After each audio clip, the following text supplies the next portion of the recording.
I am always engaged in Star Trek research, but with working a full-time job, there is so much I can't share. Subscribing and sharing my videos will help me make more videos regarding my research. One of the early mysteries of Star Trek is where did the Enterprise A from the last 3 Star Trek movies come from? It seems like they built it rather quickly. Even if they started right after the first Enterprise was destroyed, that is only 3 months as per Kirk's log. Captain's log, stardate 8390. We're in the 3rd month of our Vulcan exile. This problem has several explanations. Let's go through all of them and explain why they do not work. The first explanation is the official explanation, which says the Enterprise was just the USS Yorktown renamed to Enterprise. The second explanation is that they just had a quicker building technique in the future. The third one I heard long ago, and I'm not sure the full theory, so I'll give my own spin on it. Basically, the theory suggests that they started building Enterprise long before Star Trek IV, and Starfleet didn't tell the crew that they were going to be serving on a new Enterprise. This kind of makes sense. Kirk did not appear surprised at the similar ship for the Enterprise A. Also, in an earlier video, I once said that I don't think the Enterprise was a training vessel as much as they were selecting a new crew for the ship. This is made clear with this clip. Wouldn't it be easier to just put an experienced crew back on the ship? Why would McCoy say anything like that if the Enterprise was being used as a training vessel? Later, McCoy also talks about Kirk getting his command back. Get back your command. Get it back before you turn into part of this collection. But that leaves the question, why was the Enterprise being retired in the next movie if they were selecting a new crew for the Enterprise? I'm sorry, Mr. Scott, but there will be no refit. Admiral, I don't understand. The Enterprise is not... Jim, the Enterprise is 20 years old. We feel her day is over. Well, the Enterprise really is closer to 30 years old, but that's a subject for another video. But all these theories have their problems. First, the relabeling theory. This has a problem with Star Trek V. If the ship was relabeled Enterprise, why is the ship having so many problems? Shakedown cruise report. I think this new ship was put together by monkeys. Oh, she's got a fine engine, but half the doors won't open.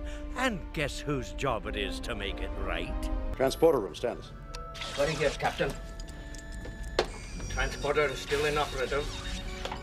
Even if we could lock onto the hostages, we couldn't have beamed them up.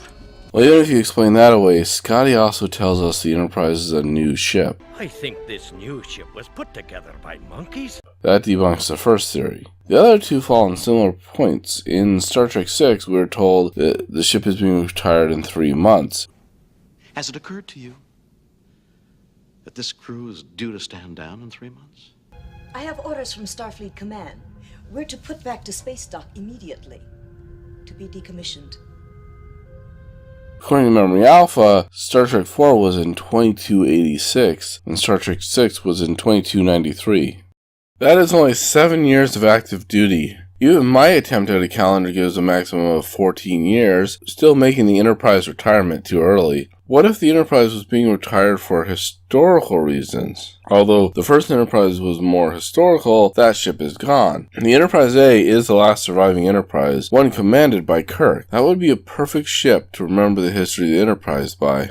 But since we have covered the problems with the Enterprise A, how about the B and C? If you've seen my videos, I don't really count Generations as canon, at least for this channel. If you do enjoy it, I wish you the best. Most know of the Enterprise C design problem with the representation on the Enterprise D observation lounge. But what I hardly hear about is that we have a similar problem with the Enterprise B. In Generations, they added a flared engineering hull so they wouldn't have to damage the original Excelsior model for Star Trek Generations. The Enterprise B also had extra impulse engines. Not only does every other Excelsior class ship we see not have those extensions and extra engines, the Enterprise B on the observation lounge also lacks those extensions.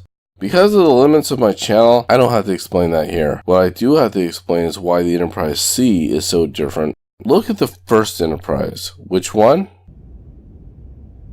NCC 1701. No bloody A, B, C, or D. It's not the Probert design, it's the original Matt Jeffries ship design. This is because the original Enterprise launched as the Jeffries design and was refit to the Probert design. My theory is that the original design of the Enterprise C was Probert's and refitted to the Sternbach design. Maybe there was some grand reveal for Captain Garrett like there was with Kirk in the motion picture. I guess we could call this an Ambassador class refit.